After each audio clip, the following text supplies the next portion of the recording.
Phénomènes étranges et inexpliqués, histoires insolites, énigmes non résolues, mythes et complots. Tu m'assures qu'on n'aura pas un appel à la fin de la chronique de Agnès Michel? Non, ça c'est bien sûr qu'on n'en aura pas. Qui nous dira que tout ça est un coup monté. L'histoire se passe à Klingenberg, sur la Maine. En fait, à Klingenberg, en Heim, c'est en Allemagne. Exactement. C'est en Bavière. Écoute, c'est l'une des histoires les plus étonnantes sur laquelle j'ai enquêté. Je suis allé là-bas. Oui. J'ai rencontré les gens localement. Puis il faut se dire aujourd'hui, en 2018, quand on parle aux gens qui habitent à Klingenberg-en-Heim, le spectre de l'affaire Annelies Michel, c'est pas quelque chose qui est très valorisant. Parce que tu vas le comprendre, on a l'impression avec cette histoire de se ramener dans les sombres époques de la Renaissance, lorsqu'il y avait ces espèces de chasse aux sorcières. Et c'est un peu, malheureusement, presque un rituel moyenâgeux de la Renaissance auquel les gens de Klingenberg-en-Heim ont assisté. Alors, écoute, on se ramène dans le temps. On est à ce moment-là, on est dans les années 60. On a une famille, la famille Michel, et c'est une famille qui a 4 filles. C'est une famille, je vais bien utiliser le mot, parce que je me suis fait critiquer, là, le mot bigot. J'entends bien le mot bigot. Je pense que tout le monde comprend que la définition, ce sont des gens obsédés par la religion, des grenouilles de bénitier.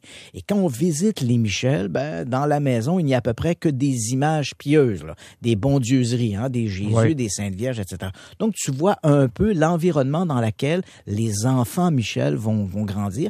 On parle ici d'un couple très pieux et leurs enfants, 4 filles, effectivement, qui vont évoluer dans cet environnement hyper pieux. Annelies, c'est l'aînée des filles. Il y a eu une fille préalablement dénommée Martha, mais elle est décédée à l'âge de 8 ans, en bas âge, et donc Annelies Michel, par définition, devient l'aînée des 4 filles. On est tellement pieux et on est tellement puritain dans la famille Michel que la mère, Anna Furg, née Furg et Michel, elle met une espèce de chape de plomb sur ses filles. Quand les filles vont voir leurs amis, si elles ont des frères, les parents Michel interdisent à leurs filles d'aller visiter leurs amis de filles parce qu'elles ont un frère garçon. Tu vois, elles voient le mal partout. Annelies Michel est une jeune femme qui a des problèmes de santé, déjà en bas âge, toutes les maladies qui passent, la rougeole, la rubéole, les oreillons, n'importe quoi, Annelies Michel les attrape toutes. Donc, c'est une jeune femme qui a une santé fragile. L'histoire, en fait, la partie de l'histoire qui nous intéresse, débute lorsque Annelies a 16 ans. À ce moment-là, elle est atteinte d'espèces de moments, des arrêts, comme si elle tombait dans la lune, des absences. Là, on est dans le milieu des années 60.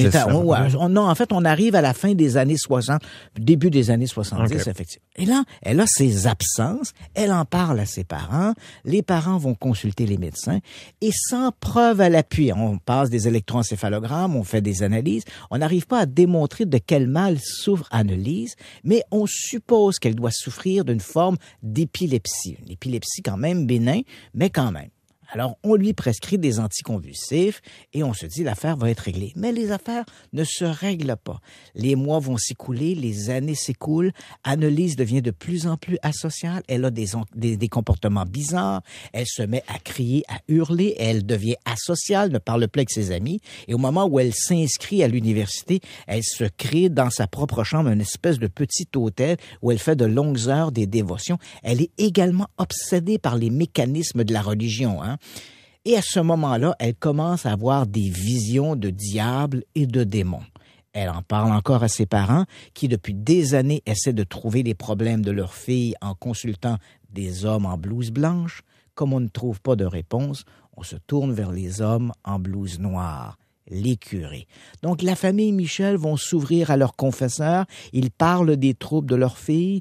Et là, leur fille commence à dire à ses parents qu'elle a de plus en plus la conviction d'être possédée par le diable. Au moins 6 démons habiteraient en elle, dont Lucifer, Belzébuth et Adolf Hitler. Donc, c'est okay, ouais.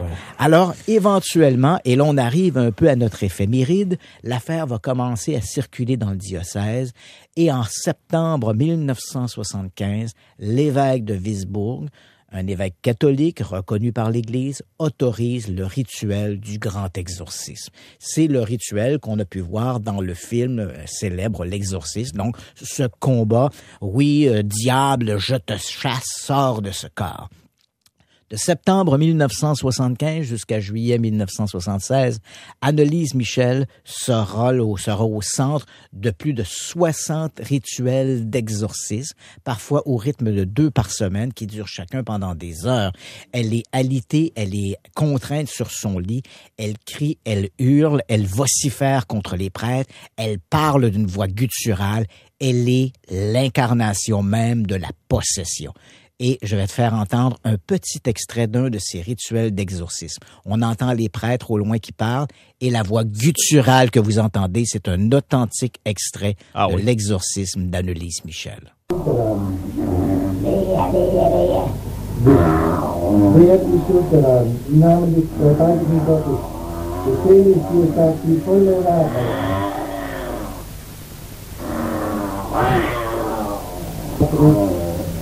Ça me rappelle lorsque je tentais de donner une douche à mon chat.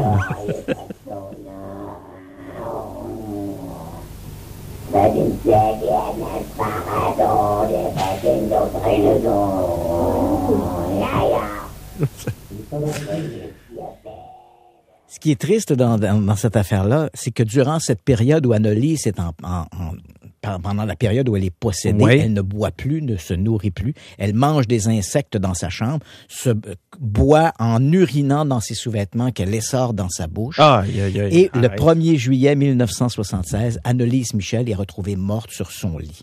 Le rapport d'autopsie démontre qu'elle est morte de déshydratation et de malnutrition. Il y aura un procès. Les parents d'Annelise Michel et les prêtres exorcistes seront accusés d'homicide involontaire. Ils seront condamnés à des peines légères et l'affaire Annelise Michel va s'achever de cette manière-là. Elle est l'histoire de possession diabolique la mieux documentée parce qu'il y a eu un procès et que les journalistes ont eu accès aux documents. Mais on n'a jamais pu déterminer exactement quelles étaient les conditions pathologiques, si conditions pathologiques il y avait, entre le diable et la simple psychose par une jeune femme. Donc l'affaire, la porte reste ouverte. Merci beaucoup. Donc, je comprends qu'elle ne nous appellera pas. Là. J'ai compris. Merci, Mathieu. Merci. ChristianPage.ca pour les conférences, pour les nouvelles dates. Absolument. Salut bien, à la semaine prochaine, 9h56.